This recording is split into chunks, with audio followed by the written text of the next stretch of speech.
तो अगर वो मानने का तैयार है तो ये हथियार अभी त्याग दिया जाएगा। हथियार इनको दे दिया गया, हथियार इनको दे दिया गया, हथियार इनको दे दिया गया ना, देख रहा है यहीं से। तो चलिए हथियार रख दिया जाता है, लीजिए। एनकाउंटर पर सवाल उठे और पुलिस पर एक्शन हुए। देखने वाले दो तस्वीर देख रहे हैं, एक वो जो भरत को मसीहा और फरिश्ता मानते हैं, दूसरे वो जो कहते हैं भरत के हाथ में पिस्तौल थी और पुलिस पर गोली चला रहा था। सच क्या है ये जांच के बाद साफ होगा, लेकिन जो तस्वीर सामने आई वो आपके सामने है, जिसमें दिख रहा है कि गोली चल रही है और सामने पुलिस की वैन खड़ी है, पुलिस की जीप खड़ी है। कवाड़ी क्या बंद किया तू साहब? खोला दे, बाहर खोल, दिखाते हैं, खोल कवाड़ी। बोल।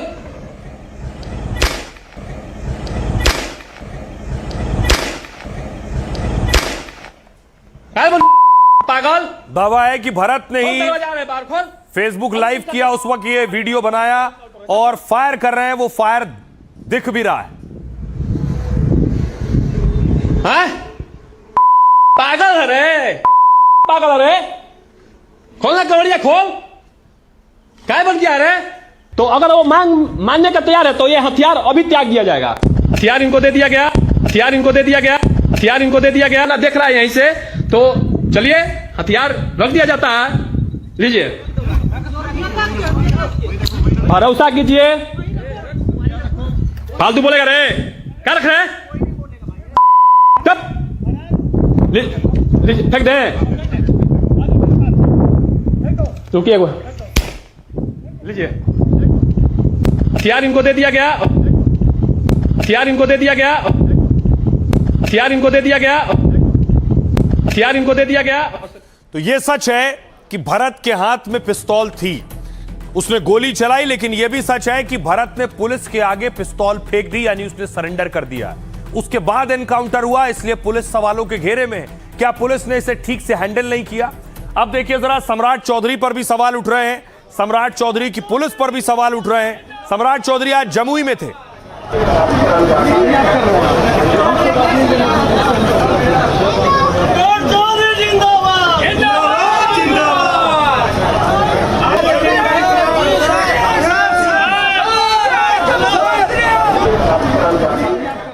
सरकार ने और सम्राट चौधरी ने एक्शन लेते हुए दो पुलिस वालों पर कार्रवाई की है। ये है दोनों पुलिस वाले, एक एसडीपीओ हैं और दूसरी तस्वीर आप देख रहे हैं एसएचओ की।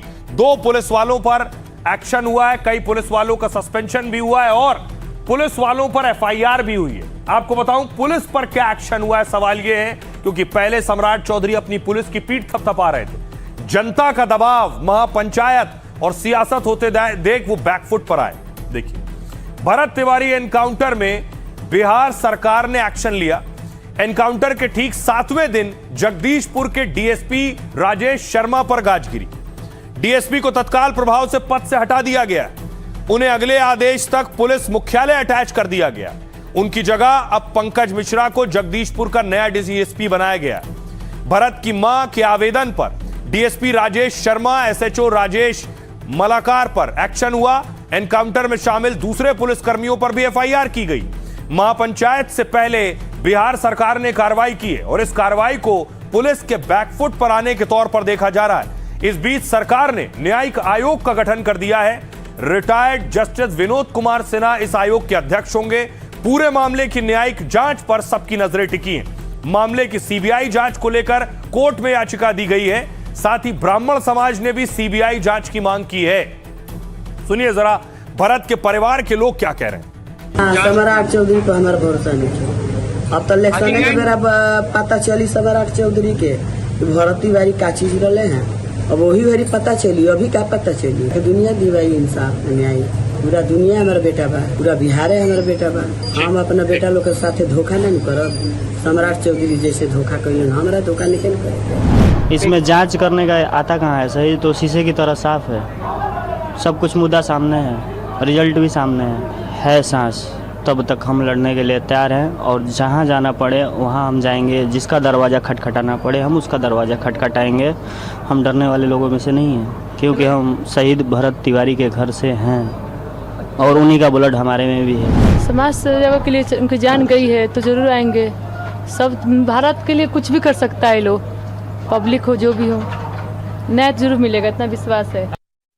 बहुत कम लोग जानते हैं कि भरत के साथ आखिर हजारों लोग आकर क्यों खड़ा हो रहे हैं, क्या कर रहे थे भरत तिवारी ऐसा, तो क्यों भरत को मसीहा माना जाता है। उसमें से एक तस्वीर देखिए, यह जवनिया गांव की तस्वीर है और बताया जाता है जब गांव में पानी भर गया, बाढ़ आ गई, तो भरत वो शख्स थे जो गांव वालों के साथ खड़े थे। भरत वो शख्स थे जो विस्थापितों के साथ खड़े थे और इस गांव में गांव वालों के लिए बहुत कुछ भरत ने किया है और कोशिश की है करने की, इसीलिए गांव वाले भरत के साथ आकर खड़े हुए।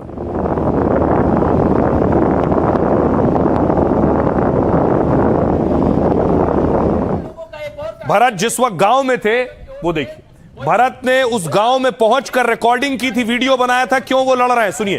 कि आप इन लोगों का एक और कहना है कि भोजपुर प्रशासन की ओर से कोई होगा छपरी अधिकारी, जाके इन लोगों को धमकाया गया है कि आप सभी जल्द से जल्द बांध को जो उस क्षेत्र में जवनिया गांव है खाली करें, नहीं तो क्या लगा के जेसीबी लगा के उसको फंसा दिया जाएगा। कैसे फंसा दिया जाएगा? कैसे भाषा दे? तो फंसा के दिखाओ, तो उसके बाद मैं क्या करता हूँ, फंसाना है जो करना है करो, लेकिन पहले यहाँ पे इन लोगों को फंसा दिया जाए, उसके बाद फंसाते रहो हम लोगों के आपसे। लेकिन पहले अच्छे से फंसाया जाए, उससे पहले होगा बढ़िया से बसाई, आखिर हो सुरक्षित रहो, हो आदमी सुरक्षित रहो। घर कैसे बनाएगा लोग? पैसा जल्द से जल्द इन लोगों का दिया जाए, जितने लोग हैं, और ये जो गड्ढे को इससे समतल बराबर किया जाए, और उसके बाद भी कुछ समस्या है तो उसके बाद छोटी छोटी समस्या है तो उसको आगे चल के बताया जाएगा, लेकिन सबसे बड़ी समस्या अभी तक यही है। तो आप आके भोजपुर के जो डीएम है, आप आइए, आपका स्वागत है, और आके देखिए। और उसके बाद भरत को धमकियां भी मिल रही थी और भरत का कहना है उनके खिलाफ भी एक्शन की तैयारी थी। तब ये वीडियो भरत तिवारी ने बनाया है कि उन्हें देशद्रोही कहा जा रहा है। पूरे बिहार के सिस्टम का और बिहार के सीएम का क्या हाल है तुम सबका? तुम सब तो क्रांतिकारी युद्ध शुरू करवा दिया, कितना आनंदित, क्या मैं बताऊं तुम सबको। चला देशद्रोही भी तुम सब कुछ साबित करो, ये केवल पागल साबित करने से क्या होता है। अभी बहुत सारी ऐसी धाराएं हैं, बहुत सारे ऐसे आरोप है जो मुझ पे फेंके जाए, एक अकेला तुम सब पे कितना भारी पड़ रहा है, ऐसा लग रहा है। एक देश के एक सच्चे देशभक्त से मुकाबला करते हुए पूरे बिहार के सिस्टम का और बिहार। अब देखिए जरा, भरत तिवारी के साथ बहुत से लोग आकर खड़े हो रहे हैं, यानी भरत तिवारी वाकई लोगों के लिए कुछ कर रहे थे, इसलिए लोग उनके साथ खड़े हैं। भरत भूषण तिवारी भोजपुर के बिलौटी गांव के रहने वाले थे। 26 साल के भरत को सामाजिक कार्यकर्ता के रूप में जाना जाता है। भरत ने बीए के बाद प्रतियोगी परीक्षाओं की तैयारी की। वो भ्रष्टाचार, अशिक्षा और जनहित के मुद्दों को लेकर काफी मुखर थे। आरोप है कि सरेंडर करने के बाद उन्हें गोली मारी गई। परिचितों के मुताबिक भरत सीएम योगी की कार्यशैली से प्रभावित थे, अपराध और भ्रष्टाचार के खिलाफ सख्त कार्रवाई चाहते थे। भरत तिवारी युवाओं के बीच बेहद लोकप्रिय थे। जहां भरत तिवारी का एनकाउंटर हुआ, वहां के लोग उन्हें मसीहा मानते हैं। भरत तिवारी एक सामान्य परिवार से जुड़े थे। उनके पिता बिहार पुलिस में ड्राइवर के पद पर कार्यरत रहे। उनके रिटायर होने के बाद परिवार गांव में ही जीवन व्यतीत कर रहा था। भरत बचपन से ही पढ़ाई में रुचि रखता था। आसपास के इलाकों की समस्याओं पर लगातार नजर रखता था। लोगों की समस्याओं को अधिकारियों तक पहुंचाने का प्रयास करते थे। कटाव के कारण विस्थापित हुए लोगों की स्थिति को लेकर कई बार आवाज उठाई थी और इसीलिए दावा है कि शासन प्रशासन परेशान था।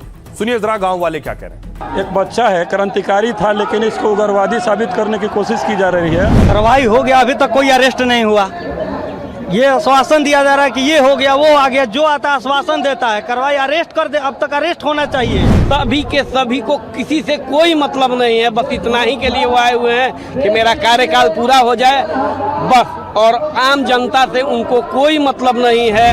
भरत तिवारी गलत आदमी था नहीं, समाज सेवक था। समाज सेवा के रूप में हमारे आपके तकलीफ में शरीक हो जाता था। तक एक भी गिरफ्तारी नहीं हुई है। अब आप इससे अंदाजा लगा सकते हैं कि सरकार कितना उदासीन हो चुकी है कि जनता के मांगों पे कोई विचार नहीं है उसके। अब सवाल एनकाउंटर पर हो रहा है। एक सच ये भी है कि पिछले कुछ वक्त में देश में एनकाउंटर होना एक न्यू नॉर्मल बन गया है, यानी सामान्य बात है। पहले एनकाउंटर होता था तो बड़ा हल्ला हंगामा होता था, अब रोज की बात है, कहीं ना कहीं रोज एनकाउंटर हो गए। अब एनकाउंटर न्यू नॉर्मल बन गया है, तो भरत तिवारी के एनकाउंटर पर बवाल हो रहा है। पुलिस को एनकाउंटर की इजाजत कब है? सवाल यह, भरत तिवारी की मौत के बाद पुलिस एनकाउंटर पर सवाल उठ रहे हैं। लोगों के सवाल है कि क्या जानबूझकर पुलिस ने एनकाउंटर किया। दरअसल पुलिस को एनकाउंटर का हक कानूनी दायरे में ही मिलता है, मतलब पुलिस अपनी आत्मरक्षा में बल प्रयोग कर सकती है। जब ये लगे कि पुलिस या किसी आम नागरिक की जान को खतरा है, तो भी पुलिस को अपराधी के खिलाफ एक्शन लेने का अधिकार है।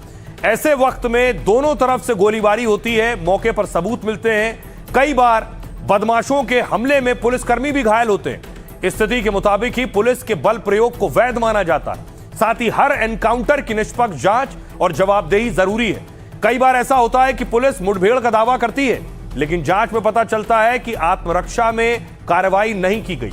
यानी अगर कई बार व्यक्ति को पहले ही हिरासत में लेकर मार दिया या पुलिस ने बिना हथियार के आरोपी को मुठभेड़ में ढेर कर दिया, तो इसे फर्जी एनकाउंटर माना जाता है और यह अपराध माना जाता है।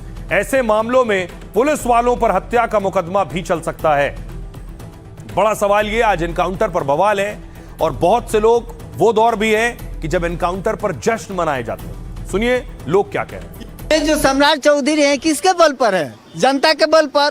तो जनता चाह रही है कि न्याय हो, इसको दबाने का अगर प्रयास किया जाएगा, कोई हत्यारे को बचाने का प्रयास किया जाएगा, तो जनता उग्र हो जाएगी। जब जनता उग्र हो जाती है तो किसी के बस में मॉब लिंचिंग का मामला उस समय आ जाए। ये सम्राट चौधरी जो मुख्यमंत्री हैं बिहार के, अगर ये लीपापोती करने के लिए इनके दिमाग में चल रहा है तो ये नेपाल बन जाएगा। का एनकाउंटर हुआ है, वो खुद एक हाथ से फोन और दूसरे हाथ से पिस्टल लेके अपना रिकॉर्डिंग और एविडेंस भी बना सकते हैं। और जो इस देश का जो तंत्र है, प्रशासन है, वो इतनी संख्या में जा रही है और उसके पास कोई उपाय नहीं है। एनकाउंटर पे ज़्यादा बहस करने की बात नहीं है कि वो गलत एनकाउंटर है कि सही है, एकदम वो हत्या है। अच्छे पारदर्शी तरीके से इस कांड की जांच हो और भरत तिवारी को न्याय मिले। न्याय तभी होगा जिस लड़ाई के लिए भरत तिवारी लड़ रहे थे वो मांग को पूरी कर दी जाए, तो उससे बड़ी कोई चीज़ नहीं है। और जो लोग उसमें शामिल हैं उनको फांसी के तख्ते तक पहुंचाया जाए। भरत तिवारी के लिए मांग है कि यहाँ शहीद का दर्जा दिया जाए और दोषियों को फांसी की सजा हो।